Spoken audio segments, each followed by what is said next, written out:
So next, let's move on to Dr. Baden's presentation. Greg, the floor is yours. Thanks, Clive. So I need to share my screen. Yes.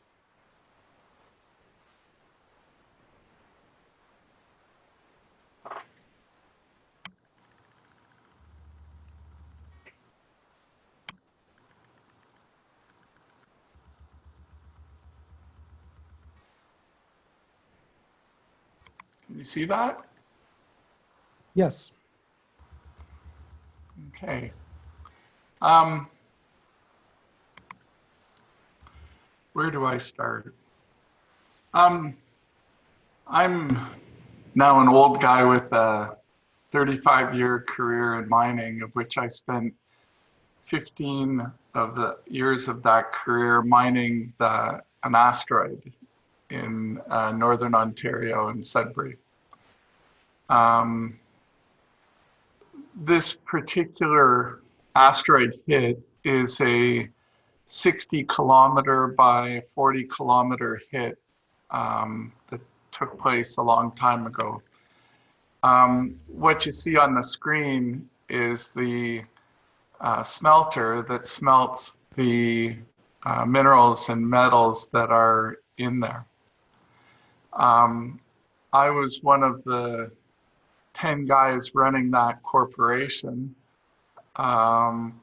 with the responsibility for all of the global R&D in creating the mine of the future. I did that for, like I said, for 15 years. And then I moved on and started a business around making terrestrial mining robots for the mining industry. I guess I really want to say I've been building mining equipment and mining robots for the most of my career as part of doing this, because getting to do the mining side, you find out very quickly that there's a whole geology piece that you have to understand and a whole series of economics, and then there's a whole area of how you're going to do that work. I put on my two companies. One is Penguin Automated Systems, which is the bulk of the work. And then I decided about 2 years ago to start a company with a group of other people that's a US-based company called Moonrise, because we have the skills in the business to be able to be an operating company for mining on the moon or mining asteroids. And so we decided to start that up.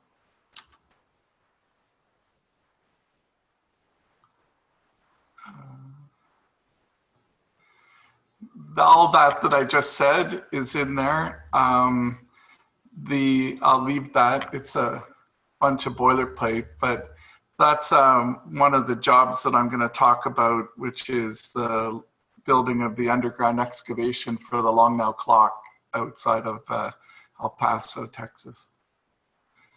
What Penguin Automated Systems does is it's a strategic planning, and we build robotic systems for the mining industry. It's kind of moved its way out into emergency situations, and then we're beginning to productize those solutions in a number of areas. We started as a private R&D company. We have a team of scientists, engineers, people that build and retrofit mining machines. You see in the picture there our 50,000 square foot facility. We have a full machine shop with CNC equipment, as well as all the electronics to shops to be able to make our own circuit boards. And Penguin has generated a tremendous amount of intellectual property. Where all this started was the work that I was doing in getting underground mines into humanless operations. I've led that change for not only INCO, but also several other mining organizations in the world. And so far it's been a journey as opposed to an outcome. Most of the mining companies in the world are beginning to move along that path today, and it's going to become the norm in our industry, which kind of got me interested in the space program and the work that we're doing. Those two guys standing there, they were put into our INCO's literature because we were in the process of trying to change the culture from being a miner who went underground with all that gear on to working in short sleeves and becoming a knowledge worker. I started my career building the first autonomous truck that I think in that time, we did this in 1988. I think I first met Red Whitaker, for example, around about 5 years after I built that truck. And that truck is a 70-ton haulage vehicle. It drives autonomously through the mine. It uses the overhead power lines, gets loaded, and goes into operation. That unit was in operation for 3 years, moved something like 3 million tons against the operation. The operation ended up closing, and so the truck is now buried in a mine in Sudbury.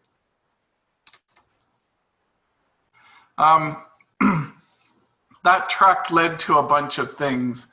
One of the issues around the truck was being able to understand our needs for networking and comm systems in an underground environment. We knew if we wanted to get to teleoperation of our equipment, that we were going to need a much higher bandwidth system. So I started a PhD in 1988 and finished it in 1993, working jointly with MIT to develop an underground communications network that got implemented in several of our mines. The picture you see there is a demonstration that we did in 1992, where the operator sat basically 400 kilometers away in downtown Toronto, running a piece of machinery up in Sudbury. In fact, he's actually running 2 pieces of machinery because we put limited automation in. We knew nobody in the mining industry would believe it. So we brought that cameraman to shoot him while he was operating the machines. And this presentation was done to about 1,700 people in a large amphitheater. Funny, we did an exit poll afterwards, and there were people who actually said that we had done this all with smoke and mirrors and that it didn't actually work. And that they also said that they didn't believe in the lunar landing, which I found quite interesting. Part of this project was really to sell our CEO on moving forward with this project called the Mining Automation Project, which I conceived of in 1993 and ran the project from 1995 to 2000. The work is probably best represented by this video. This is one of my operators, Rick, and what he is able to do by the networks that we put in place was he was able to run 3 different machines across 2 different mines that were each 20 and 30 kilometers from the operations center. You see one of the machines underground. That machine happens to be 4,000 feet underground. And the next machine you're going to see is about 3,000 feet underground.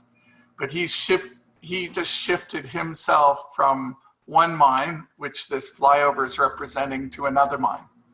And he did it all virtually with the flip of a switch. We used automatic guidance systems of the day.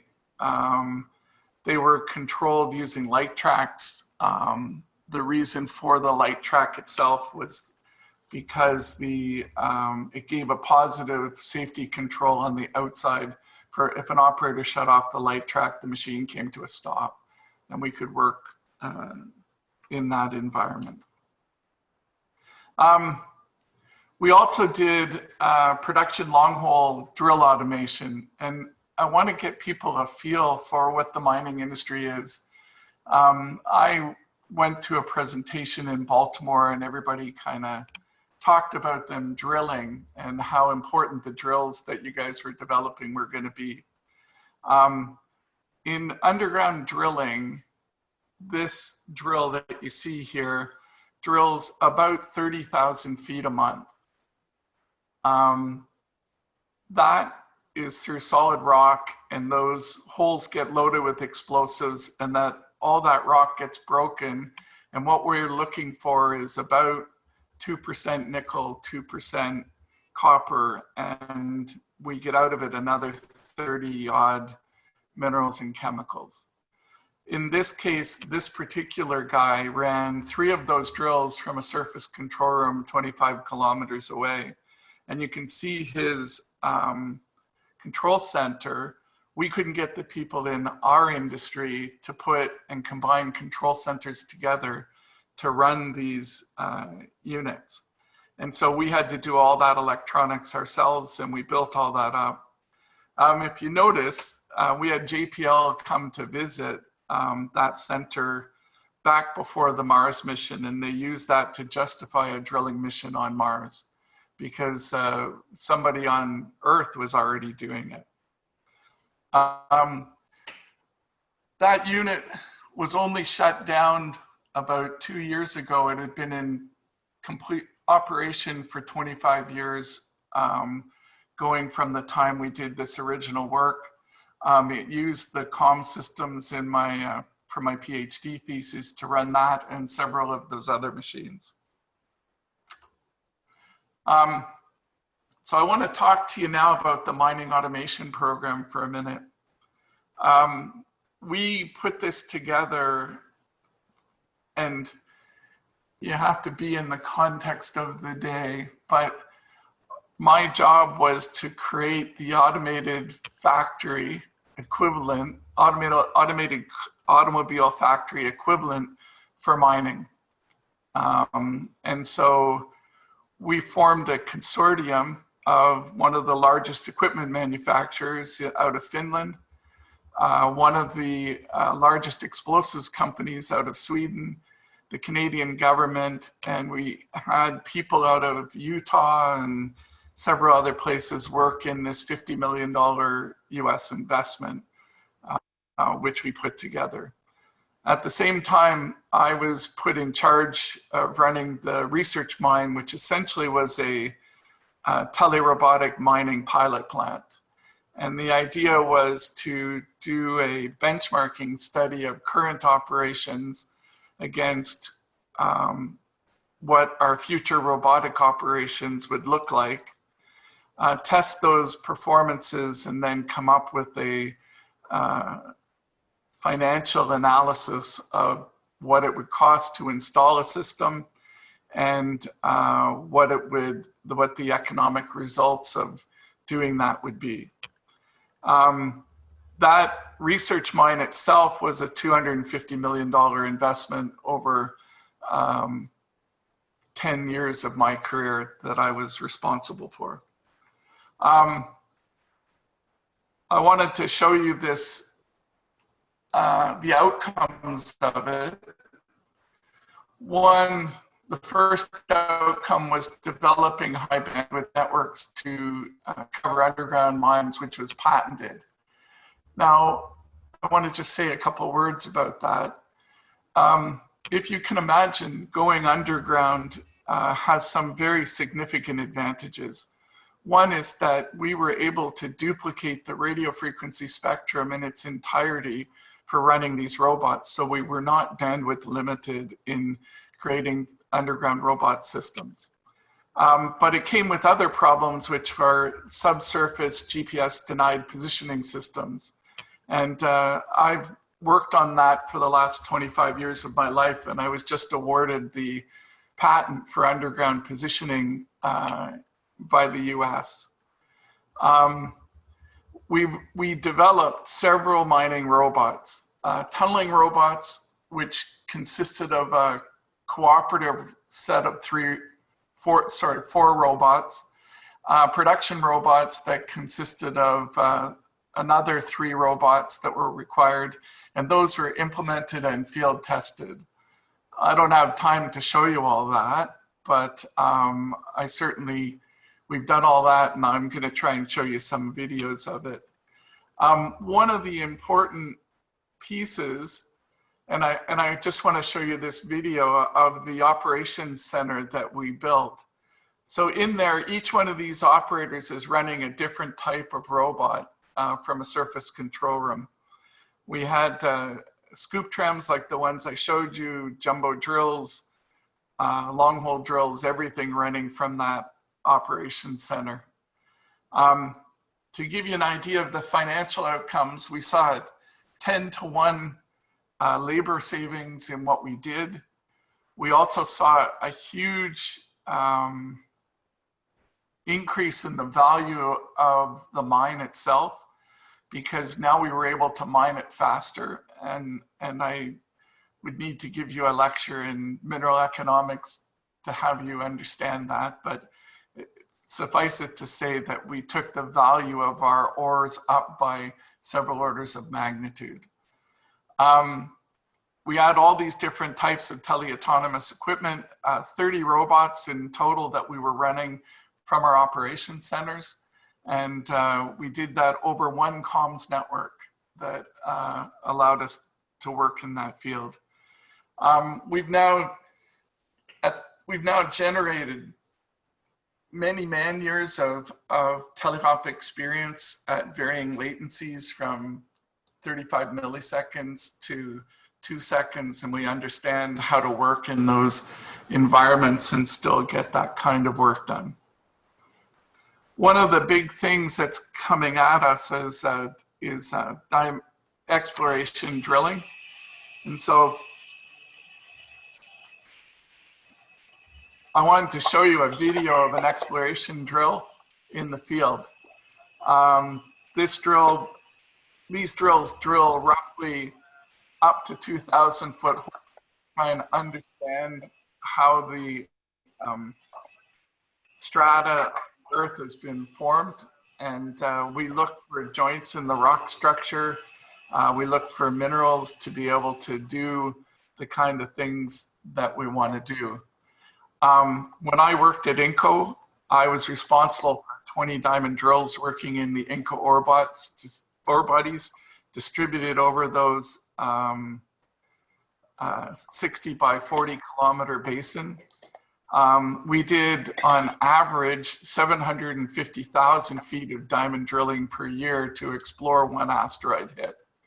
And so I want to put that into perspective for everybody as they talk about understanding craters. This particular diamond drilling exercise that I was showing you was performed for Jeff Bezos and Danny Hillis to help build the Long Now clock chamber, which I was the person responsible for that. I also set up the lunar exploration plan for Shackleton Energy, and included in this is a new patented rover technology that we put together. And I can explain more about that. This is the kind of result of exploration that we're looking for. The rock, to be able to understand how jointed and structured it is and what's in it. And we used it to be able to try and determine, you can see this outline here is the side of a crater.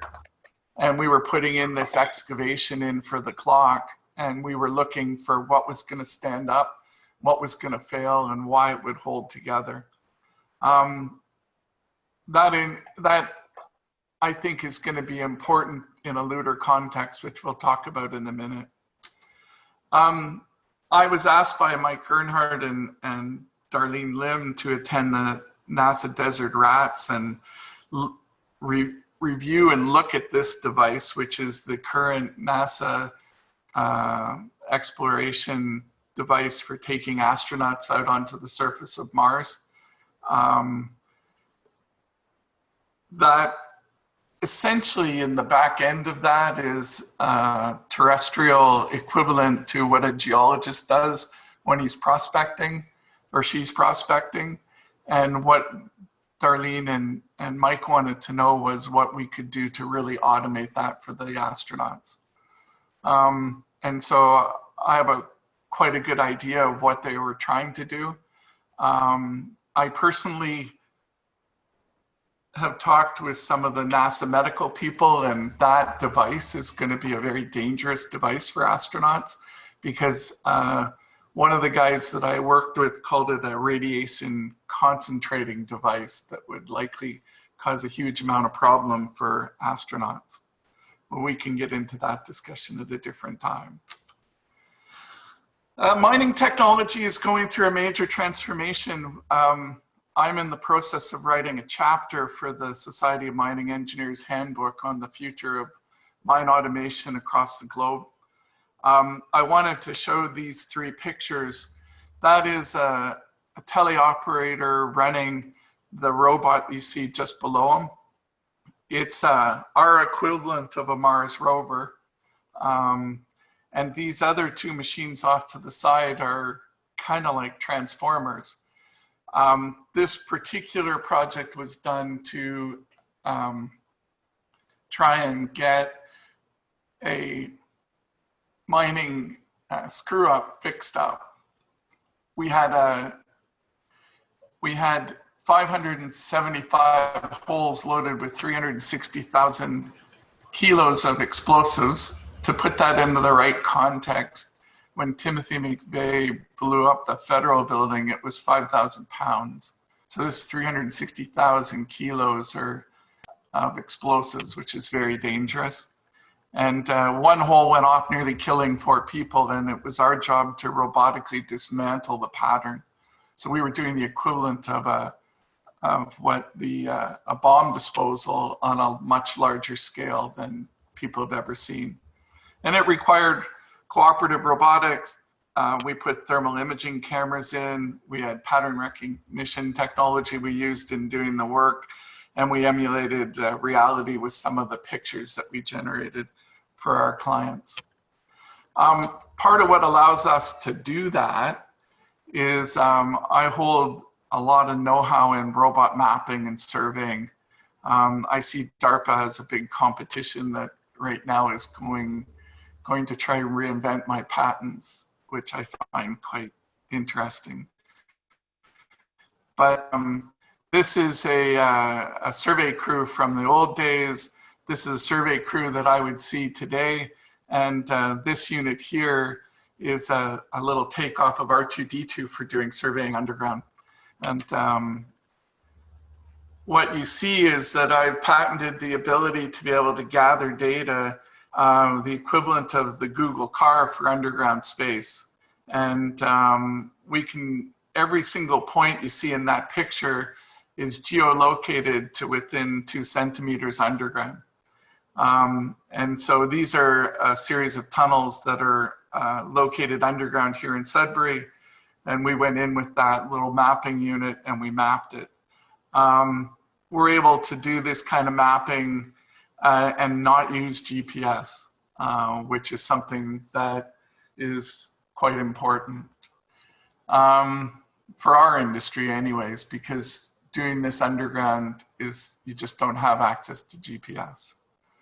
We're now doing that kind of work in subways and sewer tunnels. I've spent the last 4 months building a new sewer tunnel robot for an organization. And we're doing some work with the US Navy around navigation. I wanted to show you this. Most people today go to 3D printing right away.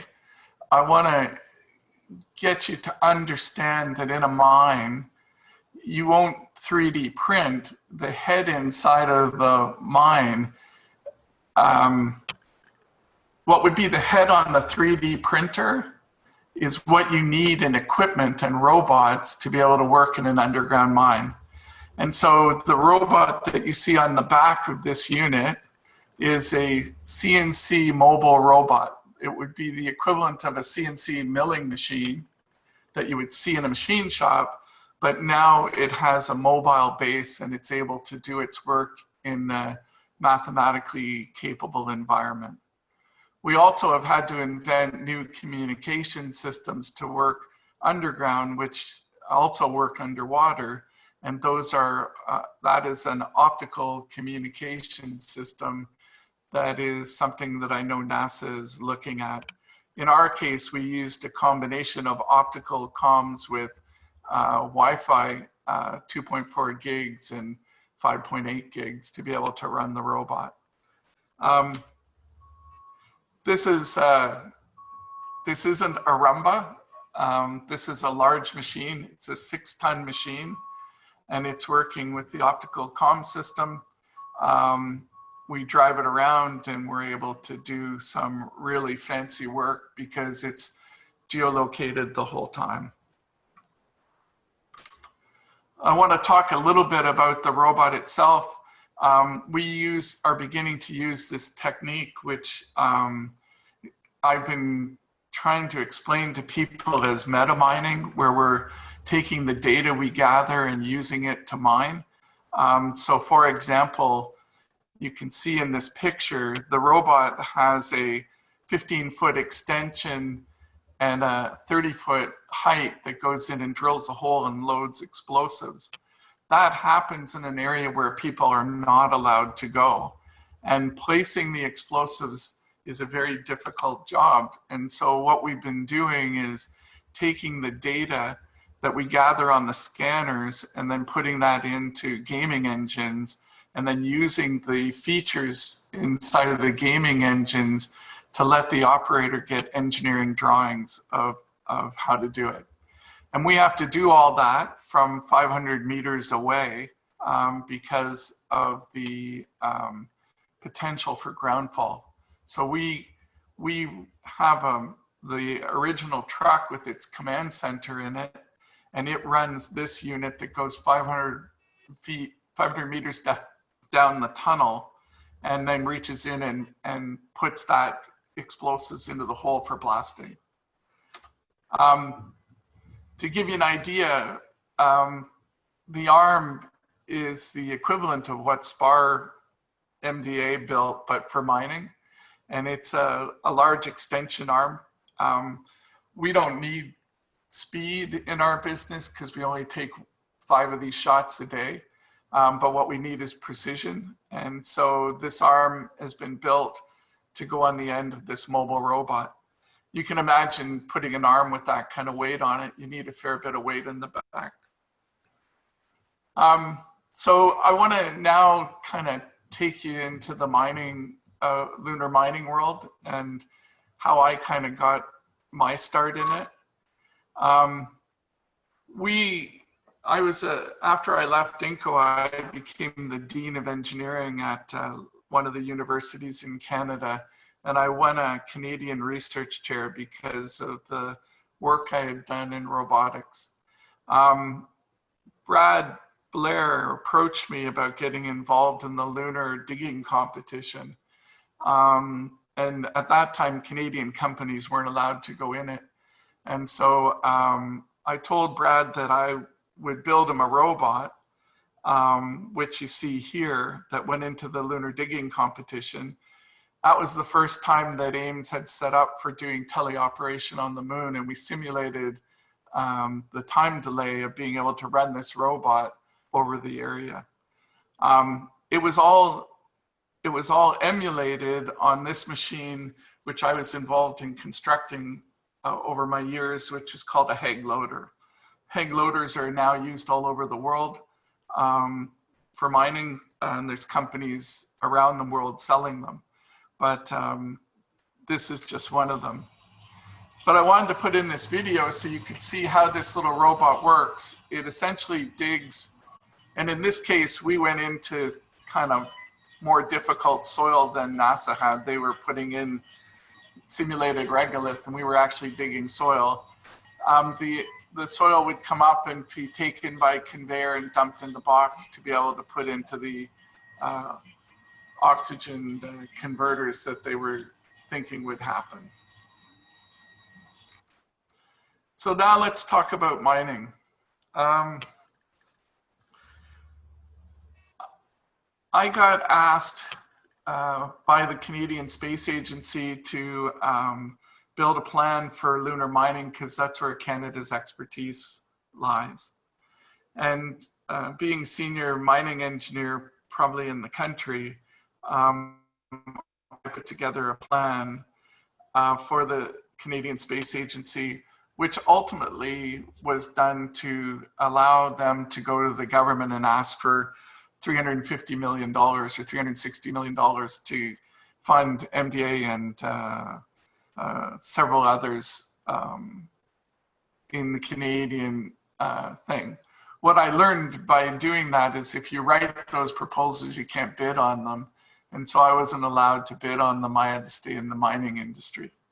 But we started and I got asked by Dale Teets at Shackleton to start building a plan for lunar excavation in a practical sense. And I'll go through some of the pictures here, but how we would bring the equipment and a manned operation to the moon for being able to mine water.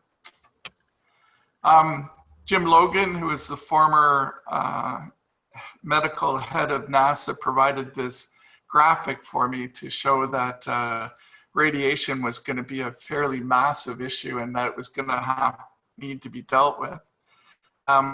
Temperature at minus 230 degrees C is 3 times colder than anything that we've done on Earth to date. And that's including areas where I've done work in the tar sands. Dealing with 1/6 gravity sounds like it's could be a big advantage, but it's actually a disadvantage when you're going to work the rock. And one of the big disadvantages is no atmosphere, but being able to look at an underground base would alleviate all of these potential problems. And so as a guy who goes out and builds mines in the Northern Arctic and all those things, what I do are look for showstoppers and try and work the analysis to get rid of the showstoppers. So this was a plan I put together for building essentially an underground base in the side of Shackleton Crater. The idea was to build primary openings and then go into the rock. And you'll see why into the rock. That was important. We looked at lunar landing areas, given some of the problems that have been identified that a lot of people here know about.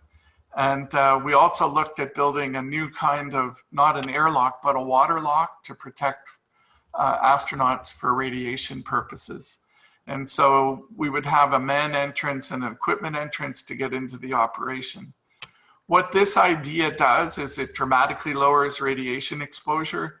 It lets us build a shirt sleeve type operations where we can stabilize temperature and pressure. It enables the survivability of the impacts from above, and it creates ramps in order to access ice lenses that are potentially down below from the cold traps. Some of the assumptions that we made are things like MAP and the work I've done recently in optical communications have overcome a lot of the latency issues that people talk about. I come and being a senior guy inside of INCO, I was one of the 5 guys responsible for all the knowledge of all the patents in the corporation. So I have a great deal of knowledge about the kind of metallurgies that are going to be needed to do this kind of work, not only for the equipment, but also to overcome the wear and abrasion challenges that the last speaker talked about. One of the most important things that I think that everybody needs to consider is we don't know what's below the lunar soil, which you call regolith. We need to know what's below regolith, not just about the regolith. And right today, I see a whole bunch of people in a herd mentality heading to trying to get regolith to solve every problem. And I want to point out to everybody in the room that regolith in my world is waste. There's a big pile in the back of that stack that I showed in my original slide that has 600 million tons of what you would call regolith. And we just leave it there because we don't know how to get the metals out of it. Sorry, I didn't, I was involved in getting the CIM, which is Canadian Institute of Mining and Metallurgy, to start thinking about lunar mining in Canadian context several years ago. And that was a cover that I put together for them to be able to put it on the front of the mining magazine. I think that the future is going to end up looking like terrestrial control centers where we have teleoperation work like the ones I've done, and then the larger scale work, which is more like the mission controls of the past. I want to just kind of wet your whistle a little bit about what I think a lunar prospector robot needs to look like. I think that that will be teleoperated from Earth. This kind of winder drill that you see in here, I hold patents in that for terrestrial drilling. It's going to be very important because it's kind of like an inchworm if you want to drill into the lunar surface, and it overcomes some of the issue of gravity. We also do a lot of work in my business in neutron activation probes and cross borehole tomography, which allows us to see planes of information in the ground. And I think that we're going to have to do that kind of work.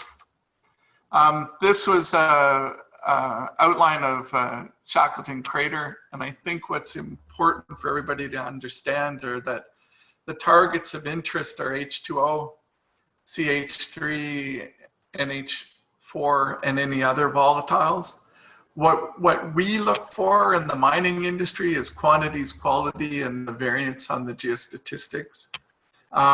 We usually create a database of known and unknown information, and then we build up feasibility studies in mining and processing, and then put together a sustainable economic plan. I want to say that one of my colleagues, who's unfortunately passed away now, lives in Utah, and he wrote that for NASA about 20 years ago. And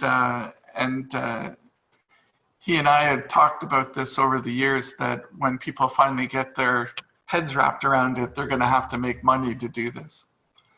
That would define the technical requirements that for a facility. And we would then conduct a series of robotic site assessments so that we could build an underground habitat. That lunar teleoperation, you know, the work I did at INCO in MAP and Penguin ASI have demonstrated that this kind of robot is feasible and this kind of control. The technology is moving rapidly to commercial deployment in several other industries, and it's going to enable numerous lunar and space applications going into the future. This is just a concept model for showing how it might deliver. I know there's at least one person in the audience who's seen this picture before. But this kind of thing is the way I kind of perceive of a series of swarms of robots doing the exploration. After successful measurement and delineation and the 3D mapping of the minerals, then we would look to build a series of pieces of equipment. You know, I honestly believe that the first thing that's going to happen is an underground base, and it's going to have to be underground due to all those showstoppers. We know that we've been able to tolerate latencies up to 4.1 seconds with minimal performance issues. And so being able to run a fleet of mining machines, which all of those machines are already concepted as part of the studies that I did a number of years ago, and we've built and have those all graphically done. I want to talk a little bit about mining. Everybody wants to talk about the surface and basically farming the bottom of Shackleton Crater or any of the other craters. I want to give you an alternate approach which offers some really interesting options. We have no idea how deep the water is. I'm suspicious in my own right that it's deeper than everybody thinks.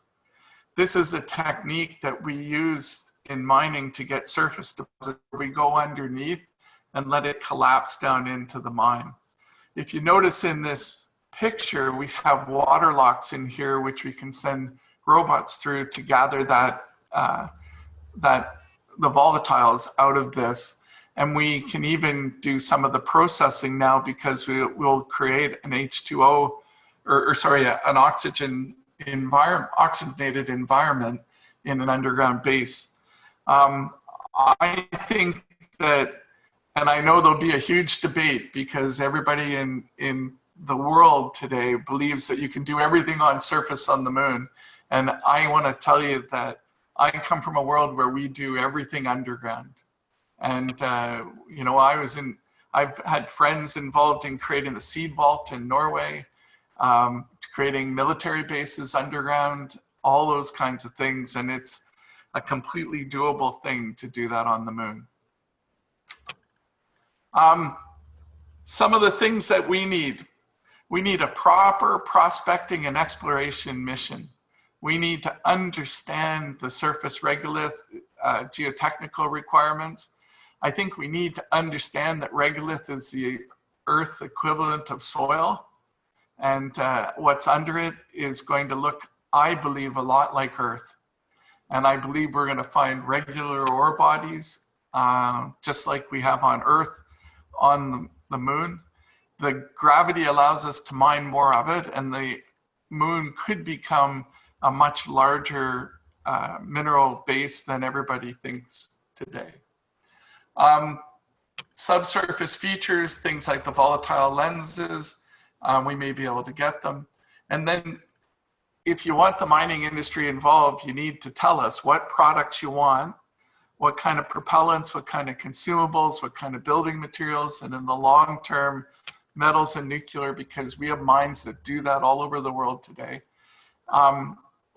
Once guys like me get product requirements and contracts for people to buy products, we can go to a capital marketplace and there are people that will fund that.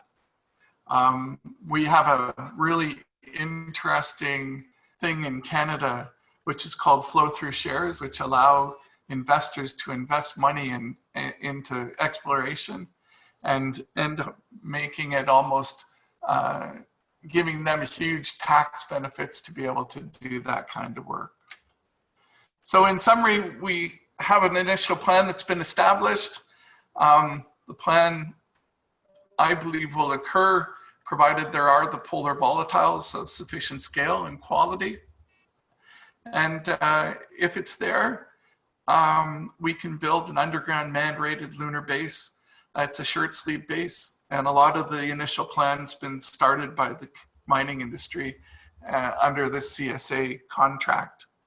And so those showstoppers have been identified, and we can talk more about them. You can find more out about what we do at Penguin and Moonrise, and there's the contact information. So thank you. Thanks a lot, Dr. Baden. That's great. A lot of information. Any questions for Dr. Baden? We are 10 minutes over time, but this is Friday. Who cares? Any questions?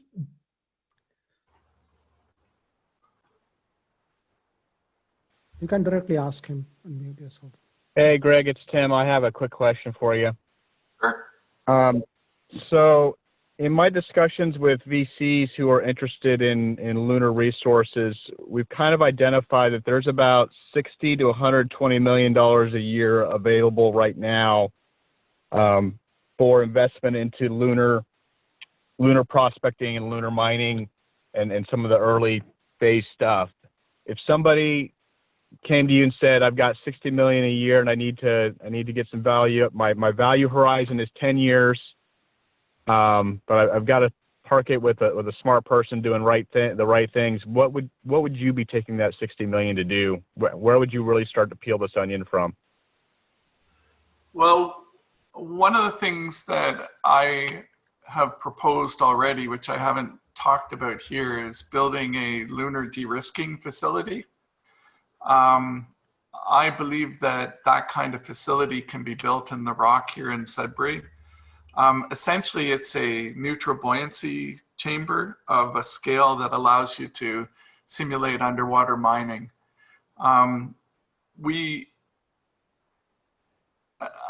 I can explain more about that over time, but that kind of thing, and then concentrating on building the robot systems to work in that partial gravity environment to de-risk it. I would make the assumption that, as I said to Mike Gernhardt, guys like me are expecting you guys to deliver the ride. We'll put the mining technology together to mine up there, but we need a ride to get there, and we need a train to bring the product back.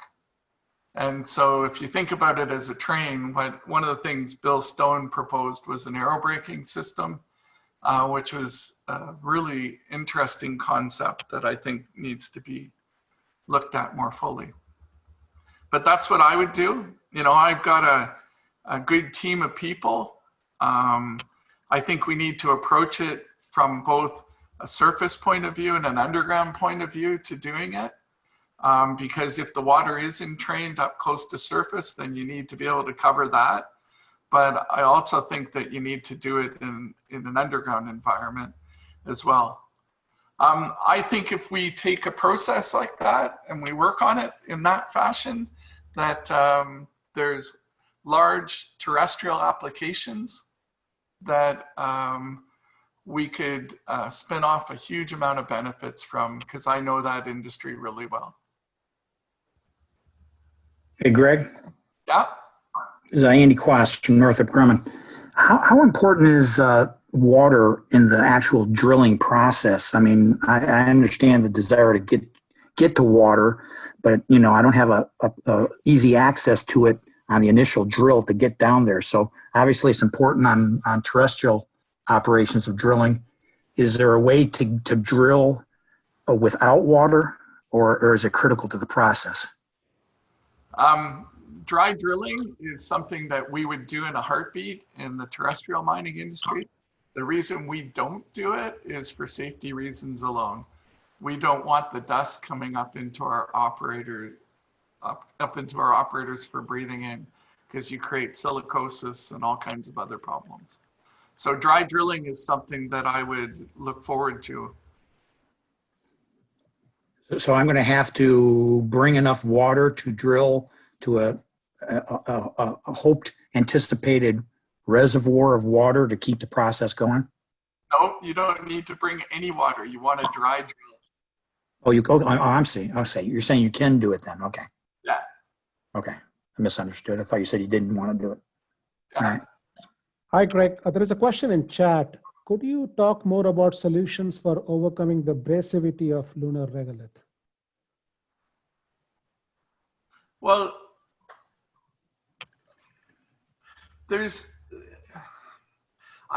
I understand that what people have gone through on the moon when they went through it. I think there's some very easy solutions to deal with that. We have electrostatic dissipators around our slag piles now to try and take away some of that dust. And remember, slag and regolith are the same thing. They are no different. I think the regolith may be pulverized more, but I don't see it as being the same level of problem that everybody else sees it as being. I don't discount what the guys went through. I mean, I understand from being in a slag pile how nasty it can be, because I've been in one. And, you breathe it in and it gets all over your clothes and it gets stuck to it and all those things. But, there are mitigation processes for it. Great. Thank you. Any more questions? Maybe one final question? Great.